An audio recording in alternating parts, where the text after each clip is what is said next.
Hello everyone. So यार Delhi University का first allocation round हमारा जब से आउट हुआ है तब से आप लोगों के मन में ना बहुत ही ज़्यादा कन्फ्यूजन है कि सर सीट हमारी अपग्रेड होगी भी आगे या नहीं होगी, अपग्रेड होने के बाद पुरानी सीट रहेगी या नहीं रहेगी, हमारे डॉक्यूमेंट्स अंडर वेरिफिकेशन दिखा रहा है, सर्टिफिकेट वेरीफाइड दिखा रहा है, पेमेंट का ऑप्शन नहीं है। ऐसे बहुत सारे डाउट्स है। यकीन माना ये वीडियो कंप्लीट जब होगी ना आपके सारे ही डाउट्स है वो क्लियर हो रहे होंगे। सबसे पहले मैं थोड़ा सा एक टाइमलाइन की बात करता हूं कि दिल्ली यूनिवर्सिटी ने क्या कहा है, कब कौन सा स्टेप कब हो रहा होगा। तो मेरे भाई आपको जो सीट एलोकेट हुई है तो उसको एक्सेप्ट करने की जो डेडलाइन है वो 4 अगस्त की है। आपको 4 अगस्त तक एक्सेप्ट कर लेना है। उसके बाद जो आपके डॉक्यूमेंट्स वेरीफाई होने हैं उसकी डेडलाइन 5 अगस्त की है। आज जब मैं ये वीडियो डाल रहा हूं वो 3 अगस्त को मैं डाल रहा हूं, तो अगले 2 दिन के अंदर आपके जितने भी डॉक्यूमेंट्स हैं वो वेरीफाई हो जाएंगे।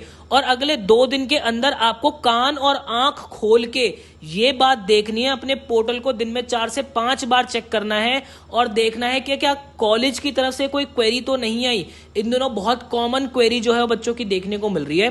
कॉलेज की जो कॉलेज रेज कर रहा है वो ये है कि भाई आपका जो है आधार कार्ड, आपके क्लास 10th की मार्कशीट और आपका कोई कास्ट सर्टिफिकेट है या आपका कोई ईडब्ल्यूएस कैटेगरी का सर्टिफिकेट है, उसके अंदर फादर का नेम या मदर का नेम या आपका खुद का नाम जो है वो मिसमैच है। तो ऐसे केस में जो है आपको दिल्ली यूनिवर्सिटी कह रही है कि एक एफिडेविट जो है वो बनवा के डाल दो। तो मेरे भाई जो भी कम्युनिकेट आपको किया जा रहा है कॉलेज के थ्रू, आपको वो प्रॉपर पढ़ के वो डॉक्यूमेंट उन्हें प्रॉपर प्रोवाइड करना ही करना है, ये बात ध्यान रखना। और वो कॉलेज जो आपको टाइम देगा कि आप जो है कल 1 बजे तक करा दो या परसों जो है 2 बजे तक करा दो, जो भी कॉलेज आपको टाइम देगा उस टाइम से पहले ही आप जो अपना डॉक्यूमेंट अपलोड कर देना।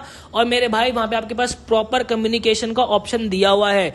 कॉलेज से क्लैरिटी लो, अगर आपको कोई बात समझ में नहीं आ रही, आपकी तरफ से डॉक्यूमेंट पूरा है, कॉलेज ने कुछ गलत उसको जो है समझ लिया है, आप उनको प्रॉपर कम्युनिकेट कीजिए। वहां पे बहुत अच्छा ऑप्शन आपको दिया हुआ है।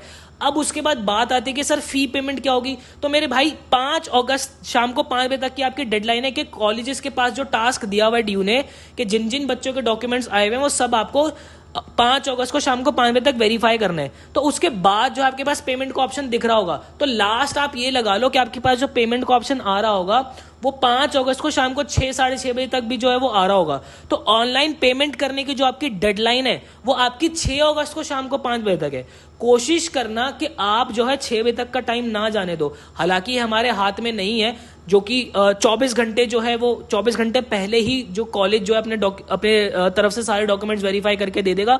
तो कोशिश करना कि आप 12-1 बजे तक सारी पेमेंट कर दो, क्योंकि एंड आते आते दिल्ली यूनिवर्सिटी की वेबसाइट जो वो क्रैश मारेगी। अब जो बहुत बड़ी कंफ्यूजन बच्चों को चल रही है कि क्या हमारा सेकेंड राउंड के अंदर सीट अपग्रेड होगी भी या नहीं होगी, इसका देखो मैं ना सीधा सीधा आपको जवाब देता हूं, नहीं होगी।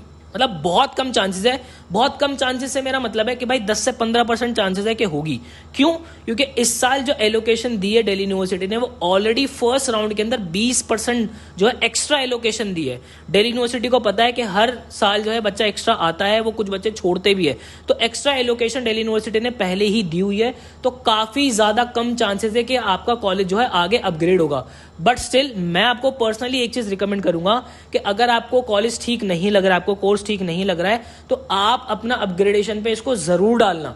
क्यों? क्योंकि पुरानी सीट तो रहेगी, अगर कॉलेज अपग्रेड होता है तो बेटर है, अगर नहीं तो पुरानी सीट तो हमारी रहेगी।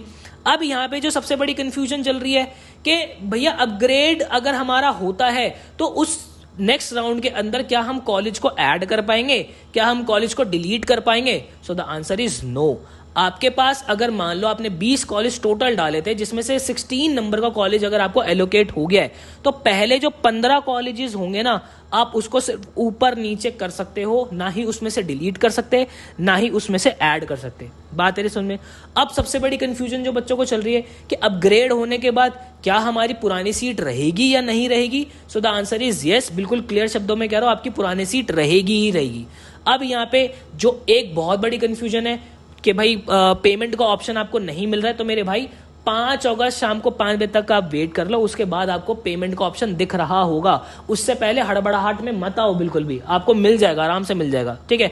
अब उसके बाद जो है एक जो बच्चों को पॉपअप देखने को मिल रहा है, पॉपअप तो नहीं बोलूंगा, वहां पे आपकी स्क्रीन पे जो देखने को मिल रहा है कि नो डॉक्यूमेंट वेरीफाइड अभी तक, ठीक है, या फिर कोई भी डॉक्यूमेंट प्रिंसिपल से वेरीफाई नहीं हुआ, ऐसा कुछ आपको जो है कंफ्यूजन देखने को मिल रही है।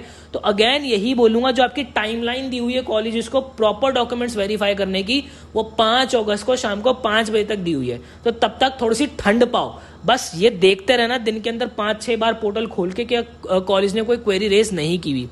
अब उसके बाद सबसे बड़ी कंफ्यूजन जो आई हुई है, फी एडजस्टमेंट्स हमारी कैसे होंगी, फी हमारी एडजस्ट कैसे होगी। मतलब कि मान लो कि इस राउंड के अंदर आपको जो है बीकॉम ऑनर्स जो है हंसराज कॉलेज से मिलता है, मतलब बीकॉम ऑनर्स जो है आपको एसआरसी से मिलता है फॉर एग्जांपल। अब मान लेते हैं, मेरे को एग्जैक्ट फिगर तो याद नहीं है, मान लेते हैं कि उसकी जो है फीस जो है वो हमारी 16,000 रुपए, ठीक है। अब मान लो कि कॉलेज आपको कोई दूसरा अलॉट होता है दूसरे राउंड के अंदर, हालांकि कोई बच्चा पागल ही है होगा जो बीकॉम ऑनर्स एसआरसीसी से ड्रॉप करेगा, बट स्टिल कोई नहीं, मैं एक एग्जांपल ले रहा हूं। या मान लो औरबिंदो कॉलेज के अंदर आपको जो है कोर्स मिलता है।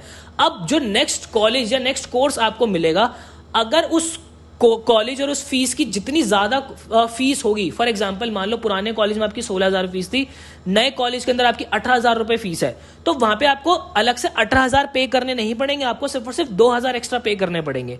और उसके बाद अगर नए कॉलेज या नए कोर्स के कॉम्बिनेशन के अंदर आपकी फी कम होती है, तो जितनी भी बची हुई आपकी फी होगी वो सारी आपके अकाउंट के अंदर जो है वापस आ जाएगी। इसके अंदर कहीं से कहीं तक कोई लोड लेने की जरूरत नहीं है। अब उसके बाद बात आती है कि सर अगर हमें नेक्स्ट राउंड के अंदर भी कोई कॉलेज अच्छा नहीं मिलता और हम अपना एडमिशन कैंसिल करा देते हैं, तो फिर हमारा फी का क्या होगा। भाई अगर आप दिल्ली यूनिवर्सिटी में किसी भी पॉइंट पे अपना एडमिशन कैंसिल कराते हो, तो आपके 100-150 रुपए थोड़े बहुत जो डिडक्ट होंगे वो होंगे, ज्यादा डिडक्ट नहीं होंगे, और आपकी प्रॉपर फीस जो है आपके अकाउंट में वापस आ जाएगी। बस शर्त यह है कि आपने जो अकाउंट की डिटेल्स डाली थी दिल्ली यूनिवर्सिटी का फॉर्म फिल करते वक्त, वो करेक्ट डाली होनी चाहिए, ठीक है। सो आई होप आपको क्लैरिटी मिली होगी। स्टिल कोई भी डाउट होता है आप मुझसे इंस्टाग्राम पे कनेक्ट हो सकते हो। इंस्टाग्राम हैंडल बता रहा हूं, AREEBHUPII। आप यहाँ मुझसे पर्सनली भी कनेक्ट हो सकते हो, या फिर आपको जो डाउट है कमेंट सेक्शन के अंदर भी मुझसे पूछ सकते हो। मिलता है इसी नेक्स्ट वीडियो के अंदर, मुझे दीजिएगा ज्यादा। Till then bye bye and take care.